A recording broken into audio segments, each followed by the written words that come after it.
No dia 18 de janeiro de 2025, infelizmente, morreu Marina Colasanti, escritora brasileira, mas que nasceu na Eritreia, né, Asmara, na África, e passou algum tempo na Líbia, depois na Itália.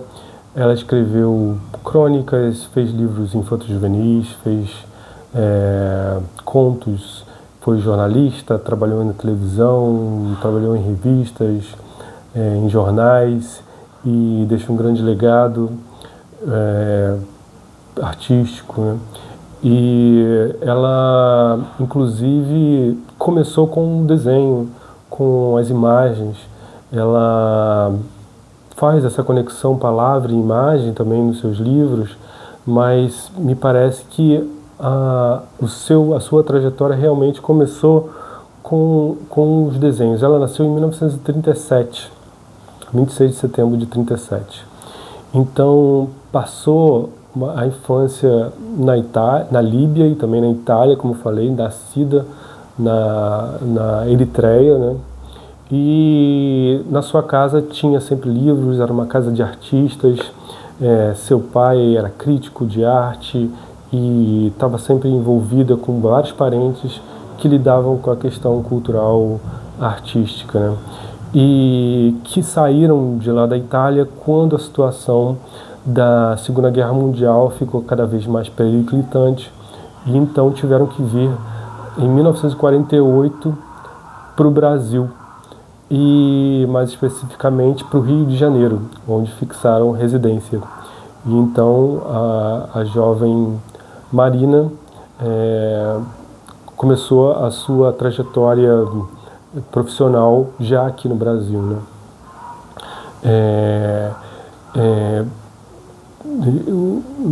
Também o seu avô era um professor de escola de artes, e ela escritor também, e ela seguiu um pouco essa trajetória, também sentindo um pouco essa coisa de sentir-se estrangeira no mundo, sendo nascida num lugar, passando a infância em outro e vindo para o Brasil. Que a Eritreia, na verdade, era colônia italiana naquela época, né? Então, ela fez muitas traduções do italiano para o Brasil, também trabalhou com traduções, trabalhou com livros infanto-juvenis. Eu comprei esse primeiro livro aqui, E Por Falar em Amor, no começo dos anos 2000. Eu ouvia falar do nome dela, mas não tinha lido nada, né? Fui num sebo, achei esse livro e comecei a ler no começo dos anos 2000, mas esse livro é de 85. Fala sobre várias facetas de quando uma pessoa encontra a outra, né? E é um livro, de certa forma, também feminista, que ela fala que a mulher não pode ser objeto de um homem, e ela tem essa questão feminista já antevendo essas ondas feministas que hoje são tão fortes, né, importantes, né? Mas com uma sensibilidade, me parecia com uma calma e uma solidez, né, na literatura incrível, né? Tem alguns livros infanto-juvenis que falam sobre contos de fadas, que falam sobre coisas fantásticas e ao mesmo tempo emocionantes. Uma menina que tece um peixe quando está com fome, que tece coisas para suprir suas necessidades, e um dia ela quer um namorado e ela tece um namorado. Por exemplo, é uma dessas imagens poéticas que a Marina Colasanti nos ofereceu, né? Então, ela também, em 1962, bom, estava falando da relação dela com pintura, né, com desenho. Ela dá aulas de desenho, e ela ilustrou vários dos seus trabalhos, né, dos seus livros. E essa relação com as artes plásticas me parece também bem interessante, né? Ela escreveu para vários veículos e também escreveu roteiros de filmes e novelas. E também essa habilidade de contar histórias foi para os jornais, né? Ela escreveu no Jornal do Brasil a partir de 1962 e, por exemplo, no Jornal do Brasil ficou 11 anos lá, né? Trabalhou em revistas da editora Abril na época, de revista nova e falando sobre assuntos da mulher, do cotidiano. E ela diz o seguinte, eu achei bem interessante essa parte, quando alguém pergunta para ela qual foi o primeiro contato que ela teve com livros, e ela diz que sempre esteve envolta com livros. Então, ela não ganhou um primeiro livro, porque os livros já estavam lá.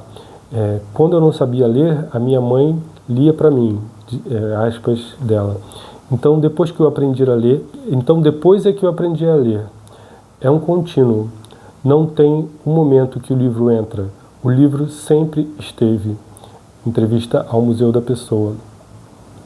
E todo esse arcabouço que ela herdou fica claro na sua escrita, né? E claro que o seu esforço e toda essa sensibilidade está ali, mas me parece que esse cuidado cultural que ela foi envolvida, que delineou sua vida, né? Inclusive seus ascendentes e tudo mais, fazem dela essa escritora, essa ensaísta, essa contista tão valiosa, né, para a cultura brasileira e mundial, né? Então, esses contos que parecem fábulas também tem essa coisa que eu acho que a gente perde um pouco com esse imediatismo dos vídeos e desse mundo de inteligência artificial e cada vez mais produtivista, né? Onde a palavra não tem a respiração, o tempo de respiração o tempo de respiração, de imaginação que parece estar nos trabalhos da Mariana Colasanti, né? E também a questão do amor romântico, dos relacionamentos, das descobertas do amor e dessa poética dos sentimentos, né, que estão presentes nos livros dela, e esse amor que dói, esse amor que aprisiona, que liberta, que transcende e ao mesmo tempo diminui, que tem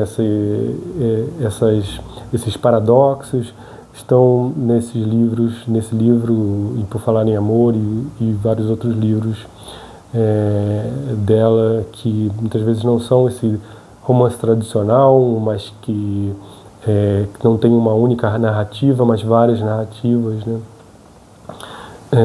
E reflexões que capturam esses momentos de cotidiano, momentos de silêncio, momentos reveladores e sentimentais e etc. Bom, então eu queria falar sobre Marina, sobre esse livro aqui, um pouquinho, né, só esse pequeno introdução, né, para fazer essa homenagem, né, a essa escritora tão tão importante, né, para todos nós, e que infelizmente, né, morreu esses dias,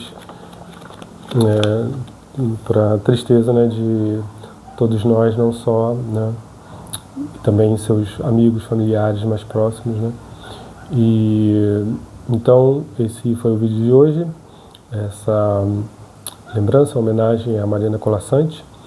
E se você achou interessante esse vídeo, se você viu até aqui, por favor, clique em inscrever-se, no sino de notificações, e um abraço e até a próxima.